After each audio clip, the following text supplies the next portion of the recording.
Dear friends, आज मैं आप लोगों के सामने आई हूँ भारतीय इतिहास का रिवीजन सीरीज़ लेकर। तो इसमें आप एशियंट, मिडिवल और मॉडर्न तीनों का रिवीजन करेंगे। लेकिन सबसे फर्स्ट प्रायोरिटी जो होगी वो हमारी मॉडर्न हिस्ट्री को होगी, क्योंकि हमारा यूपीपीएससी का एग्ज़ाम हो या आरओ एआरओ का एग्ज़ाम हो, दोनों के लिए जो है मॉडर्न हिस्ट्री का वेटेज अधिक रहता है। ये हम लास्ट ईयर के काफ़ी एग्ज़ाम से देख रहे हैं।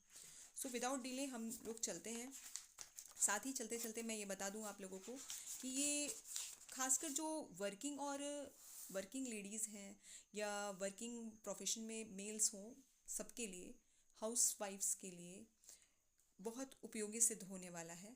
साथ ही एक बात और भी कि घटना चक्र, किसी भी सब्जेक्ट की जो घटना चक्र है वो इसी तरीके से बनाई जाती है कि उसमें खाली इंपॉर्टेंट टॉपिक्स ही रहते हैं और जो पूछा जा रहा है, जिस तरीके से क्वेश्चन पूछे जा रहे हैं, वही मैटर रहता है। तो कई लोग उसके भी नोट्स बनाते हैं, तो मुझे नहीं लगता कि उसका कोई औचित्य है कि आप जो है घटना चक्र के नोट्स बनाएं। हाँ, ये बात सही है कि आप कितना ज़्यादा घटना चक्र को रिवीजन कर सकते हैं, कितनी ज़्यादा बार पढ़ सकते हैं। तो बस इसी के लिए मैं लेकर आई हूँ, क्योंकि रिवीजन एक ऐसी चीज़ है जो हमें बोर करती है। तो सबको पीछे छोड़ते हुए रिवीजन शुरू कैसे किया जाए ये बताती हूँ। यहाँ पर आप देखेंगे कि कुछ डिजिट्स लिखे हुए हैं चैप्टर के आगे या टॉपिक के आगे। ठीक है, टॉपिक्स के आगे कुछ डिजिट लिखे हैं। तो डिजिट कुछ और नहीं है, सिर्फ पेज ऑफ नंबर्स हैं जितने में वो चैप्टर इन्वॉल्व है या जितने का वो चैप्टर है। तो ऐसे समझ लेते हैं जैसे कि यहाँ पर जो आपका ये फर्स्ट चैप्टर है, यूरोपीय कंपनियों का आगमन, ये आपका पेज 373 से 382 है, 9 पेजेस का है। तो बस मैंने यही किया है कि जो चैप्टर्स जितने पेजेस में हैं उन पेजेस को मैंने टोटल करके नोट डाउन कर लिया है। इससे क्या होगा कि एक जो भारीपन रहता है, एक हैवीनेस रहती है, इतना बड़ा चैप्टर है, इतना बड़ा चैप्टर है, तो वो थोड़ी हल्की हो जाती है। कैसे हो जाती है ये मैं आपको बताऊंगी जब हम इसको स्टार्ट करेंगे। तो फिलहाल इसमें स्टार्ट करते हुए चलेंगे सबसे पहले सबसे छोटे डिजिट के पास। और चूँकि हम जब रीडिंग करते हैं तो हम शुरुआत से करते हैं। रीडिंग शुरुआत से करने में ये होता है कि जो नेम है या जो टॉपिक्स हैं या जो भी कंसेप्ट हैं वो क्लियर होते जाते हैं।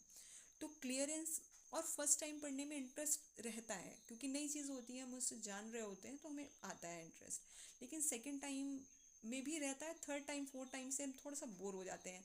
ऐसा लगता है पढ़ा हुआ है, कंप्लीट नहीं हो रहा, इतना ज़्यादा है।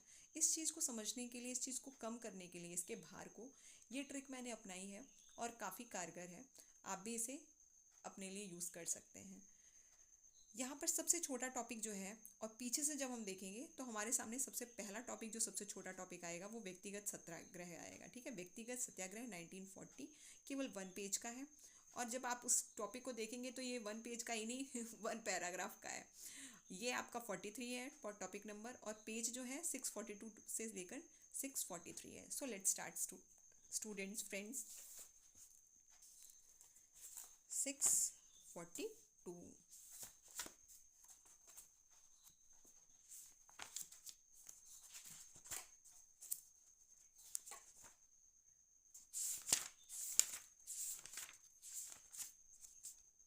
ये देखिए, मैंने कहा था ना, ये टॉपिक सिर्फ एक पैराग्राफ का है और एक पैराग्राफ में आपका एक टॉपिक कंप्लीट हो जाएगा और आपके अंदर संतुष्टि आ जाएगी कि मैंने एक टॉपिक पढ़ लिया है।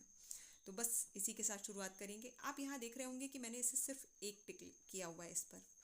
अब ये टिक आपके इम्पोर्टेंट की कैटेगरीज को निर्धारित करता है। जो 2010 तक प्रश्न केवल पूछे गए हैं उनमें सिर्फ एक टिक है। जो 2010 से लेकर 2020 तक पूछे गए हैं उनको 2 टिक किया है मैंने, या 2019 तक पूछे गए हैं। और 2019 से लेकर 2024 तक जो भी प्रश्न पूछे गए हैं तो उनको मैंने प्रायोरिटी दे रखी है 3 टिक की। तो ये बुक जो है ये 2023 तक ही है, आपने देखा होगा। तो इसमें जो है मैंने नोट डाउन कर लिया है क्वेश्चन पेपर से। अब बार बार आप घटना चक्र तो नहीं खरीदेंगे, तो चूंकि मैंने 223 में खरीदी थी, तो मैंने क्या किया है, जो भी क्वेश्चन उसके बाद जो भी एग्ज़ाम हुए हैं आईएएस के या यूपी पीसीएस वाला तो हुआ ही नहीं आपका, आरओ एआरओ का जो एग्ज़ाम हुआ था और फिर जो मतलब कैंसिल हो गया, उसका भी मैंने नोट डाउन कर लिया है, जो क्वेश्चन अगर इस टॉपिक या किसी टॉपिक से पूछे गए हैं तो चलते हैं विदाउट डिलेइंग। व्यक्तिगत सत्याग्रह 1940। अगस्त प्रस्ताव को पूरी तरह अस्वीकार करते हुए कांग्रेस ने गांधी जी के नेतृत्व में व्यक्तिगत सत्याग्रह शुरू किया। यह सत्याग्रह ब्रिटिश सरकार की भारत नीति के प्रति नैतिक विरोध की प्रतीकात्मक अभिव्यक्ति थी। व्यक्तिगत सत्याग्रह की शुरुआत 17 अक्टूबर 1940 को हुई। विनोबा भावे प्रथम सत्याग्रही थे तथा पंडित जवाहरलाल नेहरू दूसरे। सर्वोदय शब्द का प्रयोग सर्वप्रथम गांधी जी ने किया था और विनोबा भावे द्वारा गांधी जी के आदर्शों के प्रचार के लिए सर्वोदय समाज की स्थापना की गई।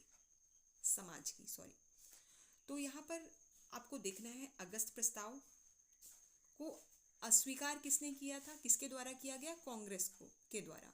और कांग्रेस ने जब अगस्त प्रस्ताव अस्वीकार किया तो उसके लिए उसके एवज में क्या किया, गांधी जी के नेतृत्व में व्यक्तिगत सत्याग्रह का आरंभ हुआ।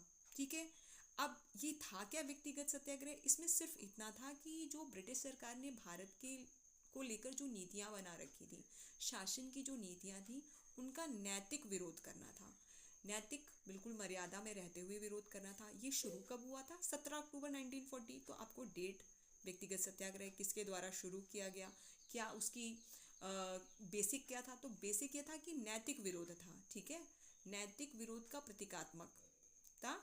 प्रतीकात्मक अभिव्यक्ति थी। ठीक है, विनोबा भावे इसके प्रथम सत्याग्रही थे। दूसरे कौन थे? पंडित जवाहरलाल नेहरू थे। फिर आता है इसी के अंतर्गत सर्वोदय शब्द, जिसका सर्वप्रथम प्रयोग महात्मा गांधी ने किया था। तत्पश्चात सर्वोदय समाज की स्थापना हुई। वो किसके द्वारा हुई? विनोबा भावे के द्वारा हुई। लेकिन विनोबा भावे ने भी उसमें यानी सर्वोदय समाज में जो है गांधी जी के आदर्शों के प्रचार के लिए ही ये समाज बनाया था। तो आई थिंक आपको ये टॉपिक भी क्लियर हो गया होगा। इसको 2-3 बार पढ़ लेंगे।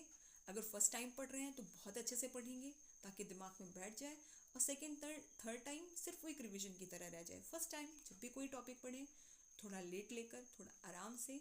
ठीक है, भले ही वो टॉपिक आपका कितना भी टाइम ले, लेकिन फर्स्ट टाइम में ही उसको बहुत अच्छे से समझने की प्रयास करें। अब आते हैं प्रश्न कोश की तरफ। प्रश्न कोश में भी अगर रिपीटेड क्वेश्चन है तो उसे कट करते जाएंगे। फर्स्ट टाइम जब आप पढ़ रहे होंगे तो एक्सप्लेनेशन को बहुत अच्छे से पढ़ेंगे और उस स्टेटमेंट को छांट लेंगे जो स्टेटमेंट आपके पैराग्राफ में ऊपर नहीं दिया गया है। So let's start again. Mahatma Gandhi द्वारा व्यक्तिगत सत्याग्रह आंदोलन के लिए प्रथम सत्याग्रही कौन चुना गया था? तो प्रथम सत्याग्रही जो थे वो विनोबा भावे थे। हम इसके जो है एक्सप्लेनेशन को जरूर एक बार पढ़ेंगे। अगस्त प्रस्ताव को पूरी तरह अस्वीकार करते हुए कांग्रेस ने गांधी जी के नेतृत्व में व्यक्तिगत सत्याग्रह शुरू किया। यह सत्याग्रह ब्रिटिश सरकार की भारत नीति के प्रति नैतिक विरोध की प्रतीकात्मक अभिव्यक्ति थी। व्यक्तिगत सत्याग्रह की शुरुआत 17 अक्टूबर 1940 को हुई। विनोबा भावे प्रथम सत्याग्रही थे, पंडित जवाहरलाल नेहरू दूसरे और ब्रह्मदत्त तीसरे सत्याग्रही बने। देखिए फ्रेंड्स, यहाँ पर बाकी सारी चीज़ें जो हैं वो ऊपर एक्सप्लेन्ड है, बट आपकी ये लास्ट वाली जो स्टेटमेंट है ये एक्सप्लेन नहीं है, तो आप इसको अंडरलाइन कर लेंगे। सेकंड क्वेश्चन देख लेते हैं। महात्मा गांधी द्वारा 1940 में प्रारंभ किए गए व्यक्तिगत सत्याग्रह के तीसरे सत्याग्रही कौन थे? देखिए ये क्वेश्चन जो है एक्सप्लेनेशन में नहीं है, बट आपके क्वेश्चन जो फर्स्ट क्वेश्चन है उसके एक्सप्लेनेशन में है। तो आप यहीं से ब्रह्मदत्त के बारे में जान गए और इसको अपने माइंड में मेंशन भी कर लीजिएगा। व्यक्तिगत सत्याग्रह आंदोलन के प्रधान सत्याग्रही कौन थे? तो प्रधान सत्याग्रह यानी फर्स्ट या जिनके द्वारा शुरू हुआ हो, तो यहाँ जिनके द्वारा शुरू हुआ है तो वो तो गांधी जी हैं, उनके नेतृत्व में हुआ, गांधी जी का नाम नहीं है। तो जो फर्स्ट है वो है विनोबा भावे। तो इस तरीके से ये प्रश्न भी आपका हो गया। नेक्स्ट क्वेश्चन पे आते हैं फ्रेंड्स। ये है व्यक्तिगत सत्याग्रह किसने आरंभ किया था? तो व्यक्तिगत सत्याग्रह आरंभ करना ये हुआ तो था महात्मा गांधी जी के द्वारा, लेकिन अब यहाँ महात्मा गांधी जी का नाम नहीं है, तो जो प्रथम या प्रधान सत्याग्रही थे उनको ही हम लोग पढ़ेंगे, उनका ही नाम लिया जाएगा। अब गांधी जी के द्वारा में देखिए कैसे व्यक्तिगत सत्याग्रह की शुरुआत 17 अक्टूबर 1940 को हुई थी और व्यक्तिगत सत्याग्रह शुरू किया गया था गांधी जी के नेतृत्व में, तो नाम तो उन्हीं का आना चाहिए। लेकिन जब उनका नाम नहीं आएगा तो आप बिल्कुल निसंकोच विनोबा भावे जी का नाम मेंशन करेंगे। आगे देखिए, व्यक्तिगत सत्याग्रह में विनोबा भावे को प्रथम सत्याग्रही चुना गया था। दूसरा कौन था? पंडित जवाहरलाल नेहरू। अब आता है सर्वोदय शब्द, इसका सर्वप्रथम प्रयोग किसके द्वारा किया गया था? महात्मा गांधी जी के द्वारा किया गया था। लेकिन जब सर्वोदय समाज के बारे में बात आएगी तो ये गांधी जी के आदर्शों के प्रचार के लिए बना जरूर था, लेकिन ये किसके द्वारा स्थापित है? तो विनोबा विनोबा भावे के। तो स्टूडेंट्स, फ्रेंड्स, आई होप आप सभी को बहुत अच्छे से ये टॉपिक क्लियर हो गया होगा। जल्दी ही मैं दूसरा टॉपिक लेकर आप लोगों के समक्ष प्रस्तुत होती हूँ।